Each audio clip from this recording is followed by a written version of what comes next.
Karnataka high court के आदेश के खिलाफ सुप्रीम कोर्ट पहुंचा वक्फ बोर्ड। विवादित मैदान में गणेश चतुर्थी पूजा की अनुमति का ये मामला है। कर्नाटक हाईकोर्ट ने पूजा की अनुमति दी थी। वक्फ बोर्ड ने मैदान को बताया अपनी संपत्ति। वक्फ बोर्ड के वकील कपिल सिब्बल की दलील है, मैदान में पूजा से सांप्रदायिक तनाव हो जाएगा। बोर्ड ने 1964 से ईद की नमाज का हवाला दिया है। मुख्य न्यायाधीश ने मामला उचित बेंच के पास लगाने की ये बात कही है। ये बड़ी खबर, मैदान में गणेश चतुर्थी पूजा की अनुमति से जुड़ा हुआ ये पूरा का पूरा मामला है। कर्नाटक हाईकोर्ट ने पूजा की जो अनुमति है देखिए वो दी थी। मैदान को वक्फ बोर्ड की ओर से अपनी संपत्ति जो है वो करार दे दिया गया था। ये बड़ी जानकारी इस वक्त की हम आपको बता रहे हैं। गौरव हमारे साथ इस वक्त हमारे साथ जुड़ चुके हैं, हमारे सहयोगी, उनका रुख कर लेते हैं। गौरव, क्या कुछ इस पूरे मामले में हुआ है, विस्तार से थोड़ा समझाएं।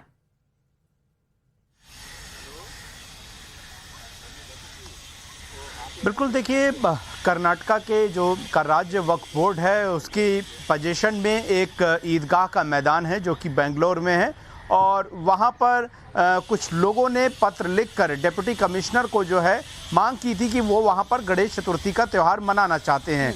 ये इस बात को लेकर जब इस मामले में याचिका डाली गई तो कोर्ट, जो बेंगलुरु कोर्ट है, उसकी जो सिंगल बेंच की जज थी, इस मामले में अनुमति देने से मना कर दिया था। उसके बाद डिवीजन बेंच यानी कि 2 जजों की बेंच ने इस मामले में आदेश को सुधार करते हुए जो अथॉरिटीज़ हैं यानी कि बीबीएमपी यानी कि बृहद बेंगलुरु महानगर पालिका, उसको ये कहा था कि इस मामले में वो जो भी आदेश है वो पारित करे, यानी कि वहाँ पर पूजा करवाई जा सकती है। बेंगलुरु हाईकोर्ट के कर्नाटका हाईकोर्ट के इसी फैसले के खिलाफ कपिल सिब्बल आज सुप्रीम कोर्ट पहुंचे और उन्होंने मेंशनिंग की और उन्होंने कहा कि जिस तरीके से इजाज़त दी गई ईदगाह मैदान में गणेश चतुर्थी का त्यौहार मनाने की, वो जो है सांप्रदायिक तनाव फैलाएगा। वैसे भी 1964 में ही सुप्रीम कोर्ट का आदेश ये कहता है कि ये संपत्ति जो है वो वक्फ बोर्ड की है, ना कि महानगर पालिका की। ऐसे में इस मामले में किसी अप्रोप्रिएट बेंच के पास इस मामले को लिस्ट किया जाए। मामले में देखिए पुष्टिकरण की बात जरूर सामने आने लगी है। इमरान हमारे साथ बेंगलुरु से जुड़ चुके हैं। इमरान, 1964 से दलील दी जा रही है कि क्या ये वक्फ बोर्ड की संपत्ति है क्योंकि यहाँ सिर्फ नमाज अदा की जाती थी, और अगर ऐसा है तो फिर किस आधार पर हाईकोर्ट द्वारा आदेश दिया जाता है कि यहाँ पर गणेश स्थापना की जा सकती है? जी बिल्कुल, ये मामला के हिंदू ग्रुप्स ने क्लेम किया, कमिश्नर को दिया था कि मेमोरेंडम के यहाँ पर हिंदू फेस्टिविटीज के लिए भी परमिशन दिया जाए। वक्फ के बीच चलते हुए मामला विवादित रहा कि यह वक्फ बोर्ड की प्रॉपर्टी है, क्या यह रेवेन्यू डिपार्टमेंट गवर्नमेंट की प्रॉपर्टी है। वक्फ बोर्ड ने क्लेम किया है कि ये वक्फ बोर्ड की प्रॉपर्टी है, उनके पास सुप्रीम कोर्ट जजमेंट्स है, लेकिन गवर्नमेंट ने पिछले दिनों डिक्लेयर किया कि ये रेवेन्यू डिपार्टमेंट का है। इसको लेकर वक्फ बोर्ड ने हाईकोर्ट का दरवाजा खटखटाया और वहां पर हाईकोर्ट ने स्टेटस को ऑर्डर दिया था, लेकिन डिवीजन बेंच ने सुनवाई करते हुए कहा कि अगर कोई पिटीशन है हिंदू ग्रुप्स की तरफ से कोई और फेस्टिविटीज की तो सरकार इसमें डिसीजन ले सकती है। इसको मामले को लेकर चैलेंज करते हुए वक्फ बोर्ड ने सुप्रीम कोर्ट में अब याचिका की है। कल सुनवाई है। कहा गया है वक्फ बोर्ड के वकील कपिल सिब्बल की तरफ से अगर गणेश चतुर्थी को परमिशन दिया गया तो वहां पे law and order, communal disturbance हो सकता है। सरकार का कहना है कि वो परमिशन देंगे और यहाँ पर सीटी रवि जो जनरल सेक्रेटरी भाजपा के नवभारत से बात करते हुए कहा कि सरकार इसकी परमिशन देगी और बहुत धूमधाम से गणेश चतुर्थी मनाई जाएगी क्योंकि ये रेवेन्यू लैंड है। लेकिन इमरान, हाईकोर्ट की तरफ से आधार क्या है ये हम जानना चाहेंगे, क्योंकि हाईकोर्ट अगर कह रही है कि गणेश चतुर्थी आप ये पूजा कर सकते हैं, वहां गणेश स्थापना हो सकती है, तो फिर वक्फ बोर्ड तो कह रहा है ये उनकी जमीन है, वहां नमाज अदा होती है, तो किस ग्राउंड पर हाईकोर्ट की तरफ से क्या वो आधार थे वो हम जानना चाहते हैं। जी की आधार इसलिए है कि सरकार ने दावा किया है कि ये रेवेन्यू डिपार्टमेंट का लैंड है, ये वक्फ बोर्ड का लैंड नहीं है। और रेवेन्यू सरकार बीजेपी गवर्नमेंट ने यहाँ पर रेवेन्यू मिनिस्टर आर अशोक ने किया कि जब एस.एम. कृष्णा कांग्रेस की सरकार ही थी तब इस लैंड को रेवेन्यू डिपार्टमेंट में लिया गया था। इसके आधार पर ये रेवेन्यू लैंड डिपार्टमेंट है और ये सरकार की जमीन है और सरकार की जमीन के होने के बावजूद सरकार पर पूरा हक बनता है कि किसको देना है किसको नहीं देना है, ये पर सरकार तय करेगी। इसके आधार पर उन्होंने कहा था कि ये रेवेन्यू डिपार्टमेंट है और ये मामला उन्होंने हाईकोर्ट को भी साफ किया कि ये रेवेन्यू डिपार्टमेंट है।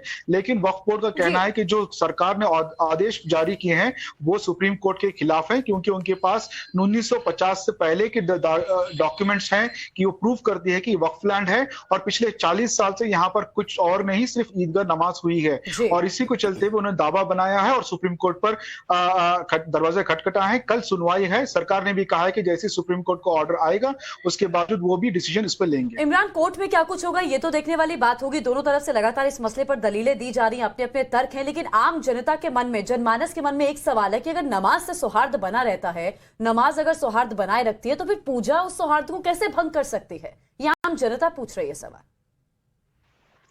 जी बिल्कुल, ये सवाल जायज भी है और इस सवाल पे लेकर काफी विवाद भी हो रहा है। कई ग्रुप्स ने ऑलरेडी काफी प्रोटेस्ट किए हैं और कई हिंदू ग्रुप्स ने भी और वीएचपी ने भी इस पर ये किया है कि यहाँ पर पूजा होगी और कोई ताकत यहाँ पे रोक नहीं सकती।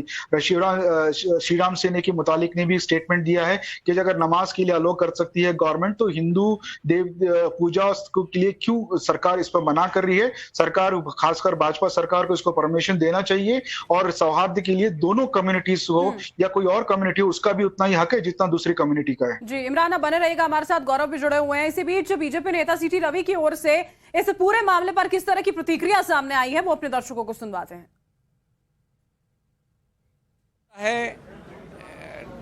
ऐसा नहीं होगा। गणेश फेस्टिवल बहुत जबरदस्ती से हर जगह में होगा। कोर्ट न्याय दिया है, सभी कोर्ट का न्याय पालन करने का जरूरत है। हम भी पालन करेंगे, वक्फ बोर्ड भी पालन करेंगे। सर, गवर्नमेंट ने अभी डिसीजन नहीं लिया है इसको लेकर, गवर्नमेंट ने अभी डिसीजन नहीं लिया है। डिसीजन करेगा, चिंता का विषय नहीं है। आप भी देखे गए, पक्का निर्णय हो जाएगा। बहुत जबरदस्ती से गणेश का प्रतिष्ठापन भी होगा। रवि को आपने सुना कि जो भी आदेश होगा उसका पालन किया जाएगा, लेकिन यहाँ पर गणेश चतुर्थी को लेकर ऐतराज जताए जाने पर भी वो सवाल उठा रहे हैं। इमरान लगातार बेंगलुरु से हमारे साथ जुड़े हुए हैं। इमरान, वक्फ बोर्ड अपनी कागजात दिखा रहा है, रेवेन्यू डिपार्टमेंट कहता है हमारी जमीन है, लेकिन जरा इस मैदान के बारे में कुछ और बताइए। कहाँ पर स्थापित है? क्या सिर्फ यहाँ पर नमाज अदा की जाती थी या फिर अन्य कार्यक्रमों की परमिशन दी जाती थी? अगर ऐसा है तो फिर गणेश चतुर्थी क्यों नहीं? जी बिल्कुल, ये चामराजपेट बेंगलुरु का इलाका है, यहाँ पर सिटी मार्केट से बिल्कुल करीब में है और चामराजपेट के इस ईदगाह मैदान पर काफी सालों से ईदगाह, वहाँ पे ईदगाह का भी आप देख सकते हैं दीवार है और वहाँ पर ईदगाह की नमाज हुई जाती थी।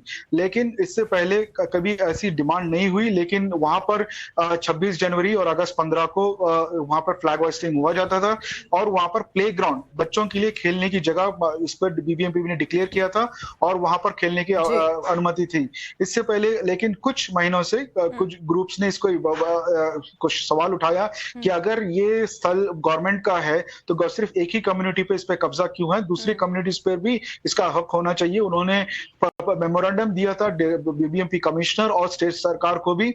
इसके चलते सरकार ने रिव्यू किया, रेवेन्यू डिपार्टमेंट ने कमेटी बिठाई। रेवेन्यू डिपार्टमेंट की 4 मीटिंग्स के बाद उन्होंने फैसला लिया कि ये रेवेन्यू डिपार्टमेंट की जगह है।